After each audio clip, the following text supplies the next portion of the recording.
তৃতীয় শ্রেণীর ছোট্ট বন্ধুরা কেমন আছো? আশা করছি ভালো আছো। আলহামদুলিল্লাহ আমি ভালো আছি। দেখো তোমাদের গণিত বই নিয়ে বসে পড়ো এবং খাতা নাও। তোমাদের গণিত বই 41 পৃষ্ঠার বেশ কিছু অঙ্ক বাকি আছে। এখানে আমরা অঙ্ক করেছি 4 এবং 5 নম্বর অঙ্ক করেছি। দেখো এখানে 4 এবং 5 করেছি। এখানে 6 থেকে 14 পর্যন্ত আছে। এতগুলো অঙ্ক একদিনে করা সম্ভব না। এখানে দূরে দূরে করে করি, আস্তে আস্তে করি, কোনো সমস্যা নেই, ঠিক আছে। আজকে করব 6 এবং 7। ওকে, তো অঙ্ক করার আগে তোমাদেরকে একটু ঘোষণা দেই যে তোমরা যারা আমার কাছে অনলাইনে পড়তে আগ্রহী তারা এই নাম্বারে আমাকে ফোন করবে 01710605874। ওকে, অঙ্ক হচ্ছে 6 নম্বর অঙ্কটা হচ্ছে 6 নম্বর অঙ্ক করবো, ঠিক আছে। সিয়াম 1800 টাকা নিয়ে, অঙ্ক করার আগে অঙ্কটা পড়বা, কিন্তু একবার দুইবার তিনবার যতবার ইচ্ছা পড়বা, বুঝা পর্যন্ত পড়বা, ঠিক আছে। সিয়াম 1800 টাকা নিয়ে বাজারে গেল। সে 720 টাকার চাল, 585 টাকার মাছ এবং 425 টাকার সবজি কিনত। তার কাছে আর কত টাকা রইল? সে নিয়ে গেছে 1800 টাকা, কি চাল কিনছে 720 টাকা, মাছ কিনছে 525 টাকা এবং 425 টাকার সবজি কিনছে, ঠিক আছে। সে খরচগুলো আগে একখানে করি আমরা। সে কী কী কিনছে এখানে আমরা লিখব। দেখো এখানে লিখব, তোমরা বইটা খুলিও, বইটা ক্যামেরার বাইরে চলে গেছে। আচ্ছা, প্রথমে কিনছে চাল, তাই না? চাল কত?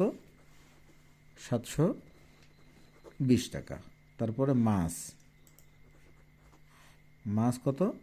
585 টাকা।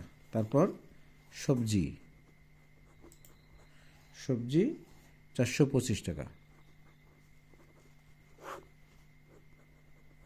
মোট খরচ কত? যোগ করি। 5 আর 5 10 শূন্য, হাতে 1, হাতেটা ভালো করে খেয়াল রাখবা। তারপরে দেখো 2 আর হাতে রেখে 3, 8 3 11, 11 আর 2 13, 3 হাতে আবারও 1, 7 আর হাতে রেখে 8, 8 5 13, 13 আর 4 13 আর 4 17। মোট খরচ এত টাকা, 1730 টাকা, ঠিক আছে। এখন সে বাজার নিয়ে গেছে কত টাকা? দেখো ওখানে 1800 টাকা নিয়ে বাজার গেছে, তাই না? আচ্ছা, এখন কি করব আমরা? এখন তার কাছে কত টাকা আছে এটা বের করব, তাই না? এখানে লিখবো আমরা বাজার নিয়ে গেল 1800 টাকা। খরচ করলো কত? খরচ করলো 1730 টাকা। কত টাকা রইল? আমরা এটা বিয়োগ করব। শূন্য, এখানে শূন্য থেকে 3 বাদ দেওয়া যায় না, এখান থেকে আমরা একটা 10 নিব। হ্যাঁ, একটা 10 বলতে একটা শতক নিচ্ছি, 1 শতক মানে 10টা 10, তাই না? 10টা দশক। 10 থেকে 3 বিয়োগ করলে 7, ঠিক আছে। সাথে সাথে মিলে গেল কত? হ্যাঁ, এখান থেকে সাথে সাথে মিলে গেলে কত হবে? শূন্য এখানে বসে না, তারপরে 1 1 মিলে শূন্য বসে না, 70 টাকা থাকবে তার কাছে, ঠিক আছে। উত্তর 800 থেকে 1730 টাকা বাদ দিলে 70 টাকা, তাই না? উত্তর 70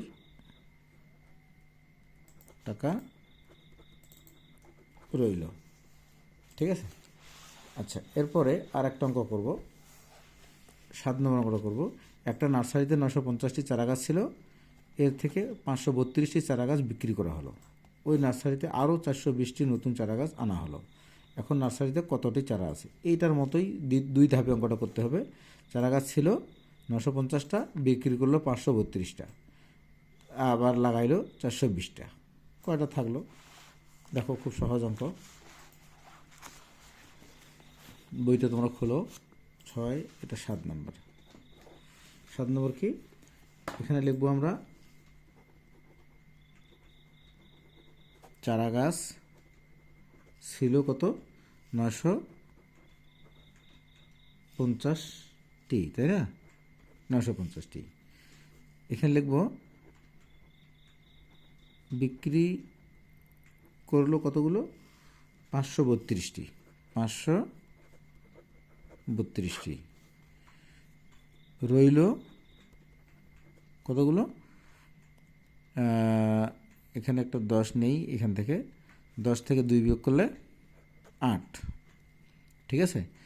4 থেকে এখানে 1 চলে গেছে, এখানে 4 থেকে 3 বিয়োগ করলে 1, ঠিক আছে। 9 থেকে 5 বিয়োগ করলে 4, 418টি রইল। 418টি। এখন দেখো, এখন কি বলছে? আরও 420টি নতুন চারা আনা হলো। এখন নার্সারিতে কতটি চারা গাছ আছে? আচ্ছা, এখন লিখব নতুন কতটি? 420টি। 420টি কি বলছে? এখন নার্সারি কতটি চারা আছে? যোগ করে দিই আমরা। এটা আগেরটা হচ্ছে বিয়োগ, এটা যোগ। 8, 1 থেকে 2 বিয়োগ করা যায় না, এখানে একটা 10 নেই। 11 থেকে 2 বিয়োগ করলে 9, ঠিক আছে। সরি, এটা তো এটা বিয়োগ কেন? এটা যোগ হবে, সরি। 8, 2 এর একে 3, 2 এর একে 3, 4 4 8, 838টি। 838, উত্তর 838টি, ঠিক আছে। তাহলে 41 পৃষ্ঠার এই 2টা অঙ্ক আজকে করা হলো। ওকে, আল্লাহ হাফেজ, দেখা হবে নেক্সট ভিডিওতে।